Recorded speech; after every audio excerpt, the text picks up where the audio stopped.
1919 সালে বিকানিয়ার গলিতে বসবাসকারী 12 বছরের একটি বাচ্চা তার কাকিমার কাছ থেকে ভুজিয়া বানানো শিখলো এবং শুধুমাত্র 2 পয়সায় এই ভুজিয়া বেচতে শুরু করলো এবং এটা কখনোই জানতো না যে এই 2 পয়সায় বিক্রি করা ভুজিয়া একদিন কোটি কোটি টাকার ব্যবসা তৈরি হবে। আর একদিন পুরো পৃথিবীতে বিক্রি হওয়া ভুজিয়াগুলির মধ্যে তার নাম প্রিন্টেড হলদিরাম হয়ে থাকবে এবং ভারতবর্ষের সবথেকে বড় স্ন্যাকের মধ্যে একজন হয়ে উঠবেন। হলদিরামের জন্ম 1908 সালে বিকানিয়ারে এক গরিব পরিবারে হয়েছিল। তার দাদু ভুজিয়া বাজারে একটা ছোট্ট দোকানে ভুজিয়া বিক্রি করত। ছোটবেলা থেকে এই হলদিরামের ভুজিয়ার প্রতি অনেক ইন্টারেস্ট ছিল। এই কারণে সে মাত্র 12 বছর বয়সে ভুজিয়া বানানোয় এক্সপার্ট তৈরি হলো এবং খুব তাড়াতাড়ি তার দাদুর দোকানে প্রতিদিন সে বসতে শুরু করলো। কিন্তু সে তার দাদুর মতো ভুজিয়া থেকে সামান্য কিছু মুনাফা অর্জনে সন্তুষ্ট ছিল না। সে তার ব্যবসাকে আরো বাড়াতে চাইছিল। তারা যে ভুজিয়াগুলি বিক্রি করত সেগুলি বেসনের তৈরি ছিল, কিন্তু সে অনুভব করলো রাজস্থানের লোকের মুগ ডাল খুবই পছন্দ ছিল। ওখানকার মানুষ অনেক খাবারে মুগ ডাল ব্যবহার করত। এই কারণে হলদিরাম বেসনের সাথে সাথে মুগ ডাল দিয়েও তার ভুজিয়া তৈরি করতে শুরু করে দিল। এই নতুন রকমের ভুজিয়া মানুষের খুবই ভালো লাগতে শুরু করলো এবং এটি বাজারে অনেকটাই হিট করলো। সে এখানেই থেমেছিল না, সে বুঝতে পারলো তার যে ভুজিয়া সেটি অনেকটাই নরম এবং অনেকটাই মোটা ছিল। সে ভাবলো আমরা যদি এটাকে পাতলা এবং কড়কড়ে করে দিই তাহলে কাস্টমারের এটি খেতে আরো ভালো লাগবে। এবং এই পরিকল্পনাটিকে বাস্তবায়িত করার জন্য সর্বপ্রথম সে তার মিশ্রণটিকে পাতলা করলো এবং তার একটা এমন বস্তুর দরকার ছিল যেখানে স্ট্যান্ডার্ডভাবে হোল করা ছিল, তার থেকে একটু ছোট হোলের দ্বারা তার ভুজিয়া তৈরি হয়, যেটা থেকে সরু ভুজিয়া তৈরি করা যায়। সে অনেকগুলি ম্যাক্স মেশারকে এক্সপেরিমেন্ট করে সে একটি পাতলা ম্যাক্স মেশার তৈরি করলো। অবশেষে সে কয়েক মাস এক্সপেরিমেন্ট করার পরে ফাইনালি সেই রকম ভুজিয়া সে তৈরি করে ফেললো যেটা অনেকটাই পাতলা ছিল এবং কুরকুরে ছিল। এই নতুন রকমের ভুজিয়া সেলসটিকে আরো বাড়িয়ে তুললো। হলদিরাম একজন জিনিয়াস ছিলেন। মার্কেটে অনেক রকম ভুজিয়া পাওয়া যেত, কিন্তু সে মনে করেছিল যে তার ভুজিয়া যেন কাস্টমারের মাথার মধ্যে এমনভাবে গেঁথে যায় অন্য ভুজিয়া থেকে আলাদা টেস্টের জন্য। হলদিরাম জানতো মহারাজা দাগ্গার সিং বিকানিয়ারের সব থেকে পপুলার মহারাজা ছিলেন। এই কারণে হলদিরাম মহারাজা দাগ্গার সিং এর নামের অনুকরণে তার ভুজিয়ার নাম দাঙ্গারশেব নামটি রাখলো। মহারাজার নামের অনুকরণে এই ভুজিয়াটির নাম রাখার ফলে সেই ভুজিয়াটি অন্য সব ভুজিয়া থেকে সম্পূর্ণভাবে আলাদা হয়ে গেল। এটির ফলে তার ভুজিয়াটি একটি প্রিমিয়াম ব্র্যান্ডিংও পেয়ে গেল। এই কারণে সে তার এই ভুজিয়ার দামটিও বাড়াতে শুরু করলো এবং মানুষ এই দামটিকে হাসি খুশির সাথে অ্যাকসেপ্ট করে নিল। আগামী 2 বছরের মধ্যে হলদিরাম তার ভাইদের সঙ্গে মিলে এই ব্যবসাটিকে আরও বেশ বড় রকমের তৈরি করে ফেললো। 36 বছর বয়সে তার একটি স্ত্রী এবং 3টি ছেলেও ছিল। অনেক গরিব পরিবার থেকে উঠে আসা হলদিরামের জন্য সবকিছু ভালোই চলছিল। ঠিক তখনই 1994 সালে তার জীবনে একটি বড় টুইস্ট আসলো। ঘরের মহিলাদের সঙ্গে সম্পর্ক খারাপ হতে শুরু করলো। পরিস্থিতি এমন হয়ে দাঁড়ালো যে হলদিরামকে ফাইনালি ঘর ত্যাগ করতে হলো। কিন্তু সমস্যা এটা ছিল যে ঘরের সাথে সাথে হলদিরামকে ব্যবসা থেকেও আলাদা করে দেওয়া হলো। যে ব্যবসাটিকে হলদিরাম তার জীবন প্রাণ দিয়ে তৈরি করেছিল সেই ব্যবসা থেকে তাকে 1 টাকাও দেওয়া হলো না। রাতারাতি সে ফ্যামিলির সাথে রাস্তায় চলে আসলো। তার মাথায় পরিবারের দায়িত্ব থাকার জন্য ইমোশনের কোনো জায়গা ছিল না। সে খুব তাড়াতাড়ি নিজেকে সামলে নিল। একদিন মার্কেটে কাজ খুঁজতে বেরোলো এবং পিছন থেকে তার নাম ধরে কেউ ডাকলো। যখনই সে পিছনে ফিরে তাকালো সে দেখলো তার পিছনে এক ছোটবেলার তার বন্ধু তাকে ডাকছে। তার এই বন্ধু অনেক বছর পরে এই বিকানিয়ারে ফিরে এসেছিল। সে তার এই সিচুয়েশনের ব্যাপারে তার বন্ধুকে সমস্ত কিছু বলে দিল। অনেক বছর আগে হলদিরাম তার এই বন্ধুটিকে 200 টাকা দিয়ে সাহায্য করেছিল এবং ভাগ্যবশত সে এটিকে ভোলেনি এবং সে সেই দিনই তাকে 100 টাকা ফিরিয়ে দিল এবং এই 100 টাকা হলদিরামের কাছে একটি নতুন লাইফ লাইন তৈরি হলো। সর্বপ্রথম সে তার ফ্যামিলির জন্য একটি ছোট্ট ঘর ভাড়ায় নিল। তারপর সে ব্যবসার আইডিয়া ভাবতে লাগলো। তার স্ত্রী খুবই সুস্বাদু মুগ ডাল তৈরি করত আর বিকানিয়ারের লোকেরা এই মুগ ডালটিকে খুবই ভালো পছন্দ করত। তারপর কি সে এই মুগ ডালের ব্যবসার কথা ভাবতে লাগলো। সে বাকি পয়সা দিয়ে মুগ ডাল কিনে নিল, আরও কিছু যন্ত্রাংশ কিনে নিল এবং একটি কাজ চলার মতন একটি কিচেনও বানিয়ে নিল। তারা খুব সকালে উঠে এই মুগ ডাল তৈরি করত এবং হলদিরাম সারাদিন ওই মার্কেটে ঘুরে ঘুরে এই ডিশটি বিক্রি করত। সে বিক্রি করত পথচলতি লোকের কাছে এবং অফিস বয়দের কাছে। কিছুদিনের মধ্যে তার অরিজিনাল প্যাশন মুগ ডালের সাথে সাথে ভুজিয়া বিক্রি করা শুরু করে দিল। তার এই হার্ডওয়ার্ক এবং টেস্টের জন্য তার কিছু লয়াল কাস্টমার তৈরি হয়ে গেল। কিছুদিনের মধ্যে সে একটি ছোট্ট দোকান ভাড়ায় নেওয়ার জন্য পয়সা জমিয়ে ফেলল। কিছু সময়ের মধ্যে পুরো মার্কেটে খবর ছড়িয়ে পড়ল যে হলদিরাম এবং তার দাঙ্গারশেব আবার মার্কেটে চলে এসেছে। তার দোকানে কাস্টমারের লাইন লেগে গেল এবং দেখতে দেখতে সে লোকাল মার্কেটের ভুজিয়ার কিং তৈরি হয়ে গেল। পরের কিছু বছর হলদিরাম এই দোকানটিকে আরো বড় করার জন্য ফোকাস করলো। তারপর 1950 সালে এমনই একটি ঘটনা ঘটলো যেটি তার টার্নিং পয়েন্ট ছিল। সে তার একটি বন্ধুর মেয়ের বিয়েতে কলকাতায় এসেছিলেন। সে আত্মীয়দের জন্য অনেক ভুজিয়া তৈরি করেছিল এবং এই ভুজিয়া খেয়ে সে যা রিয়াকশন দেখলো সেটা দেখে খুবই আশ্চর্য হলো। মানুষের এই ভুজিয়া এত ভালো লেগেছিল যে হলদিরামের গুণগান তো করছিল, তার সাথে সাথে তাকে আরো ভুজিয়ার জন্য অর্ডার দিল।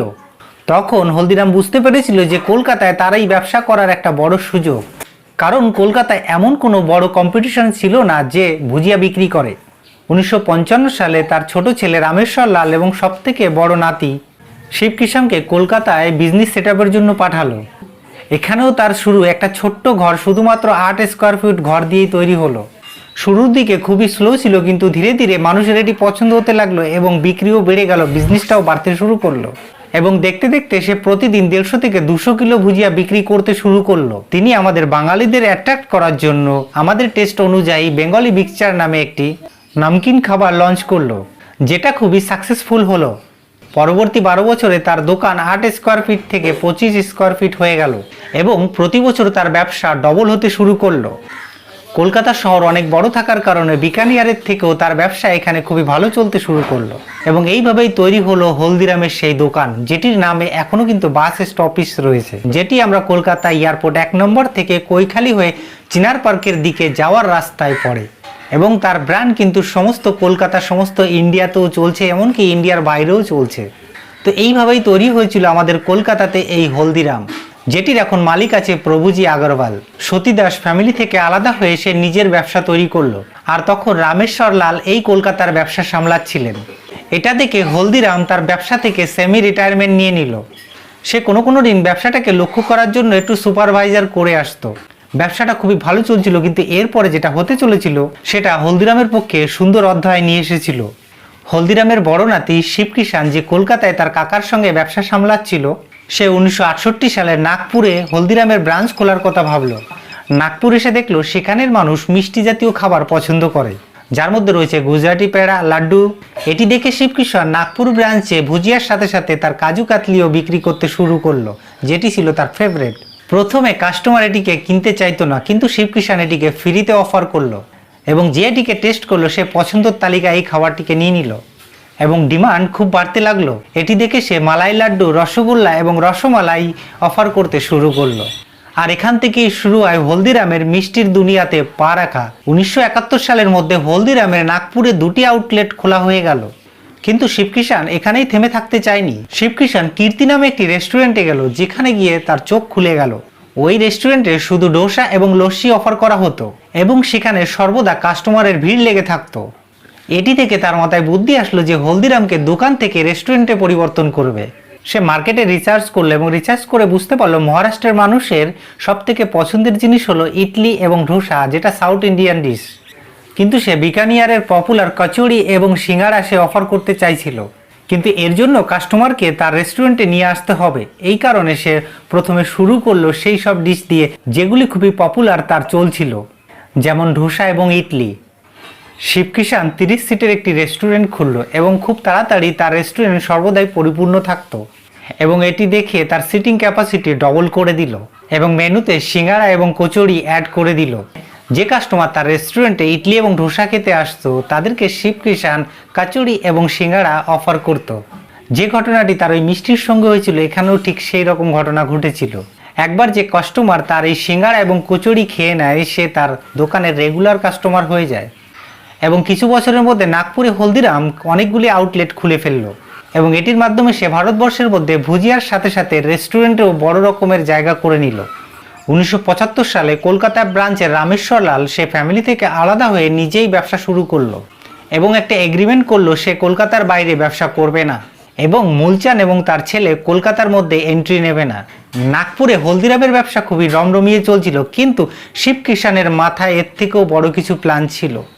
সে এটিকে এমন একটি জায়গায় নিতে চেয়েছিল যাতে হলদিরামকে ন্যাশনাল ব্র্যান্ডে তৈরি করা যায় এবং সেই শহরটি ছিল ভারতের রাজধানী দিল্লি। দিল্লিতে ব্যবসা করার জন্য সে তার ছোট ভাই মনোহর লালকে নিযুক্ত করল। 1982 সালে মনোহর লাল মধুসূদন তার ছোট ভাইয়ের সাথে দিল্লিতে আসলো। সে সেখানে গিয়ে দেখলো চাঁদনি চক ফেমাস স্ন্যাক্সে ভরে ছিল। সে তার জীবনে এত কম্পিটিশন কোনোদিনই দেখেনি। কিন্তু একটা ভালো বিষয় এটা ছিল যে ওখানে কম্পিটিশনের সাথে সাথেও কিন্তু ডিমান্ড প্রচুর পরিমাণে ছিল। মনোহরলাল শিবকৃষ্ণের সাহায্য নিয়ে সেখানে একটি দোকানের জন্য জায়গা কিনলো। 1983 সালে ব্যবসা শুরু করে দিল। আর কয়েক বছরের মধ্যে সে তার অক্লান্ত পরিশ্রমের দ্বারা মার্কেটে তার একটি জায়গা করে নিল। আর যখনই তার ব্যবসা একটি লম্বা গ্রোথ লাগানোর মুখে ছিল, তখনই হঠাৎ তার সাথে একটি দুর্ঘটনা ঘটে গেল। 1984 সালে অ্যান্টি শেখ রাইটে পুরো দিল্লিকে জ্বালিয়ে দিল এবং এর মধ্যে মনোহরলালের ঘর এবং দোকানটি পুড়ে গেল। পরে 2 মাস পর্যন্ত হলদিরামের দিল্লির ব্যবসা একেবারে শূন্যে চলে আসলো। কিন্তু মনোহরলাল হার মানল না। সে নাগপুর এবং বিকানিয়ার ব্রাঞ্চের দুজনের কাছ থেকে ফাইন্যান্সিয়ালি হেল্প নিল এবং দিল্লিতে একটি 300 স্কোয়ার ফুটের ওয়ার্কশপ নিল। সে যে রেপুটেশন তৈরি করেছিল সেটি তার অনেক কাজে দিল। ব্যবসাটি আবার পিক আপ করতে শুরু করলো এবং পরে সে 2000 ফুটের আরও একটি ফ্যাক্টরি তৈরি করলো। পরবর্তী কয়েক বছরের মধ্যে তার দোকানটিকে শুধুমাত্র বড় করেনি, তার সাথে সাথে আরও 2000 স্কোয়ার ফুটের আরও একটি ওয়ার্কশপ কিনে নিল। আরও নতুন নতুন আউটলেটও খুলল। ব্যবসা খুবই দ্রুত গতিতে চলছিল, কিন্তু তার সত্ত্বেও এটি একটি লোকাল বিজনেস ছিল। হলদিরাম চাইছিল তার ব্র্যান্ডটিকে যেন পুরো ওয়ার্ল্ডের মানুষ চেনে এবং ভারতবর্ষের প্রতিটা ঘরে ঘরে তার এই ব্র্যান্ডটিকে কেনে। সে দেখলো বিদেশি কিছু প্রোডাক্ট, পেপসি এবং লেজ জাতীয় কিছু প্রোডাক্ট, সেগুলো মার্কেটকে দখল করে নিয়েছিল। সে তখন এখানে একটি বুদ্ধি করলো। সে দেখলো এই দেশের ব্র্যান্ডগুলি বিদেশের মতো নকল করে প্যাকেটিং করতে শুরু করলো, কিন্তু তার মতন স্ন্যাক কেউ লং প্যাকেট করে তৈরি করলো না।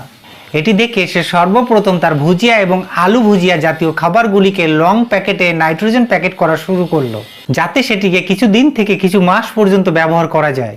এই প্যাকেজিংয়ের কারণে হলদিরামের ব্যবসা শুধুমাত্র নাগপুর, দিল্লি এবং কলকাতায় থেমে থাকলো না। এবার এটিকে ভারতবর্ষের ছোট থেকে ছোট শহরে যে কেউ এই হলদিরামের প্যাকেটটিকে কিনতে পারত এবং এই প্রোডাক্ট লঞ্চের পরেও কাস্টমার খুব ভালো রেসপন্স দিল।